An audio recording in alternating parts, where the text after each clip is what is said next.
I'll start off by saying congratulations on the film. I had the chance to sit and watch it in a cinema at the opening night of Monster Fest, and I don't think I've seen a film this year that's brought me more joy, so thank you so much. Oh yeah, thank you, and I'm glad you saw it in the cinema. That's the way it's meant to be seen. I don't think there's going to be a lot of chances in Australia, so I'm really glad that you got that chance. Definitely. So, mate, tell us a little bit about where this idea for this film first started. It is such a creative idea. Where did the idea first start for you? Um, right before, at the beginning of 2020, I was contacted by the rights holders to the remake to the Silent Night Deadly Night, and they were trying to do a remake.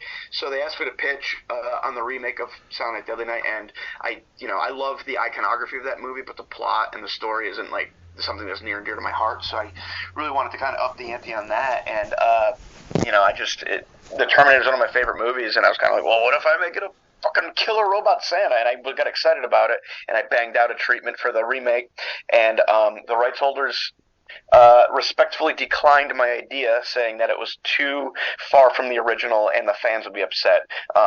Little do they know that I'm the fan base and I don't give a fuck about the plot of Silent Night Deadly Night. I want to see a killer Santa with a bunch of snow falling all over the place, and that's what the people want too. I can assure them, but they opted not to do it. COVID hit. I was kind of bored, and it struck me that maybe they were right. It was different enough that I could just write this because it's an original idea. So I wrote it as an original idea, and it got financed really fast, and had a budget higher than the remake was going to have, which is even more crazy. And and we were in production soon after. It was kind of a whirlwind. We wrapped the movie like 6 months ago, and it's coming out next week. I love the setting of the film, probably because I spent most of my youth working in a music store and a video store, so it felt like I was reliving my youth again. Was that always the original setting for this film, a music store like that? Yeah, I love the idea. I mean, music and movies are kind of my life and everything that I absorb myself with outside of work, which is just movies and music anyway. But I love the idea of that. I feel like if I wasn't, it sucks because we're not of this, time anymore. But I feel like if I wasn't making movies, I would want to own a store like that. Like I would just want to be around that stuff. And I love the aesthetic. I just, have all these memories of the video store, like these cool, and for some reason there was a lot of video stores, especially like Suncoast out here in the U.S., where it was like black walls and there was kind of neon everywhere with like all the videos, and it was just so cool to me, and sensational as like a kid, and I just loved places like that. So I thought that it would be a good place to put my characters, because the characters are also essentially an extension of me. Share a lot of my tastes, dress the way that I do. So I kind of just put them in places that I would want to work at, be at. I usually hang out in, and then I elevated it in cinema sense, but even more production design wise. I was going to say that the dialogue between Tori and Robbie, it was very Clerks chasing Amy like. It was so natural. You felt that they were real characters having a conversation in front of you. How difficult was that for you to get those conversations so natural the way that they are? Well, that comes down to the casting of them. Like they were great, and I was able to kind of cast a wide net for my leads. Thankfully, I didn't need to like cast a name as the leads, so I was able to audition people and see how the dialogue, like my words were coming out of them, because it is so specific. And that was something that led me, like when Riley was auditioning, I could feel her.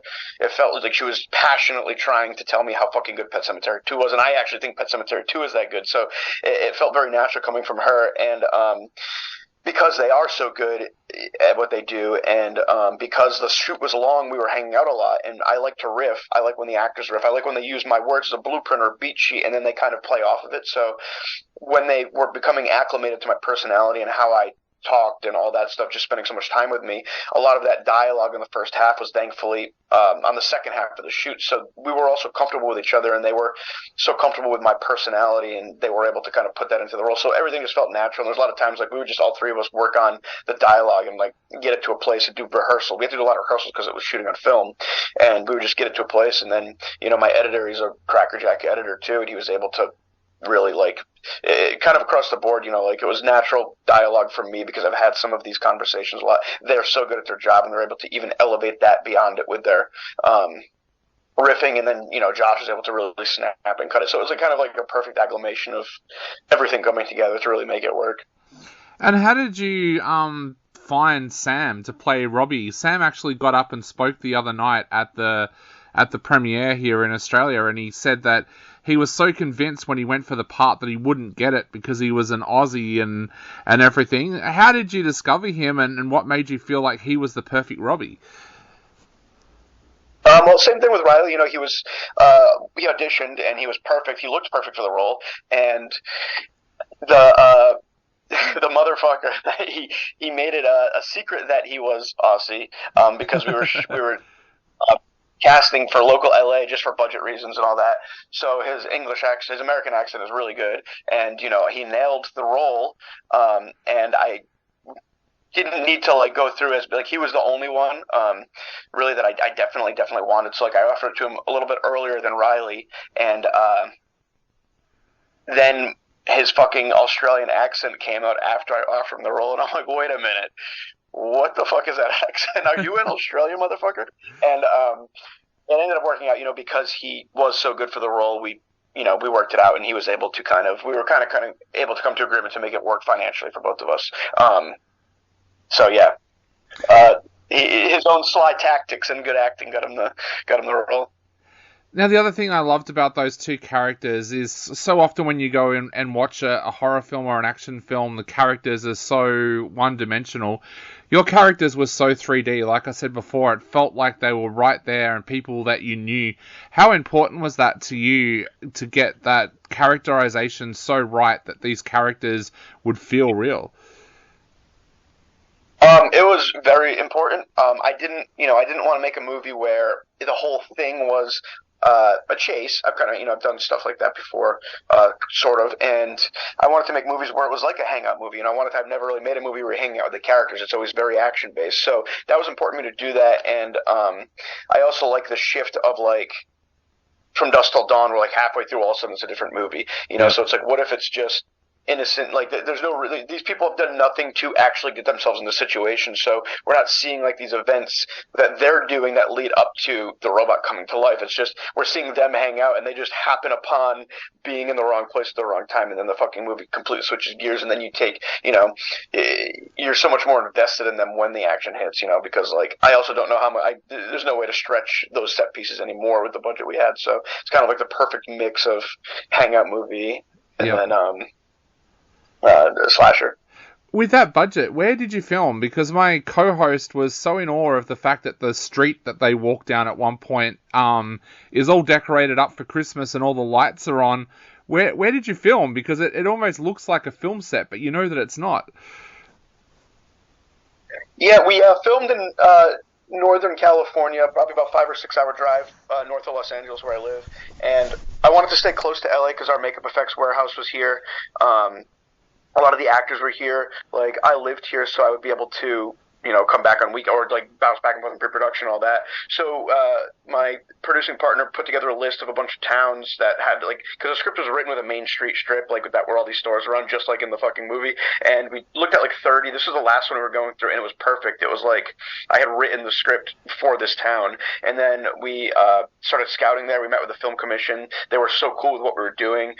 They were going to let us blow all that shit up. The town shut down at like 7 p.m. anyway, and then it worked out perfect. There was an empty building, 2 empty buildings, a toy store, the bar, and they were all like 1,000 feet from each other. So like the town shuts down, and it literally was like a backlot because we you'd walk through the sets, we'd walk into the street, taking over everything, and it was fucking awesome. And the town was so cool that our art team, they just went to all those businesses and were like, do you mind if we put up Christmas lights? Because we shot in April, and every single one agreed. So like when you see that the mile of Christmas lights, that's my art team just like buying cheap Christmas lights and like knocking on, do you mind if we put this up? And then the next person doesn't want to be the asshole who says no because we're bringing money to this town. There's a bunch of people here. There's a movie shooting here. Nothing's ever shot there. Somebody's all excited. So like we were able to kind of use that to our advantage. But yeah, all that was put up by us. And we have a really small art team too, so it's a testament to them. They're fucking knocked it out of the park.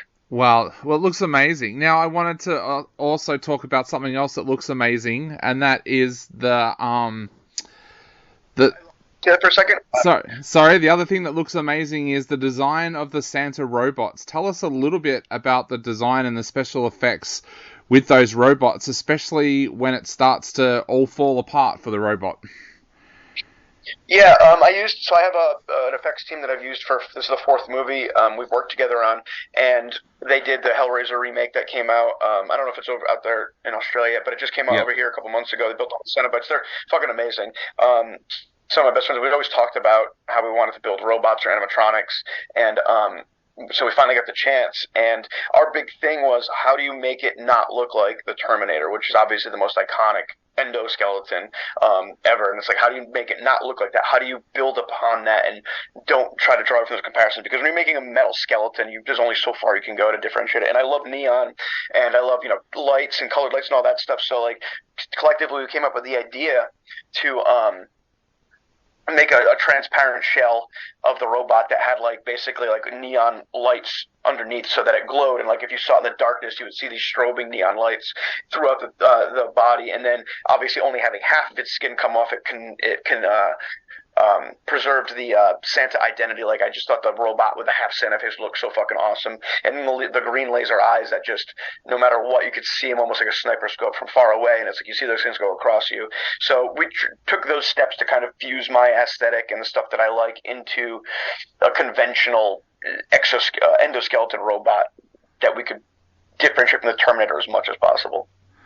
Well, mate, the result is absolutely fantastic, and I know we're running out of time very, very quickly. So I guess to wrap it up, what would you like to say to everybody out there who is about to sit down and watch Christmas Bloody Christmas on Shudder? Crack open a few beers or pour some shots, and hopefully have a group with you watching it, because I want you to kind of get fucked up with the characters and then sober up the second the shit hits the fan and be able there to experience it collectively, because it was meant to be an audience movie that you had a lot of fun with. And I want people to kind of set themselves up for that as much as possible and hang out with the characters and then be on the ride with the characters.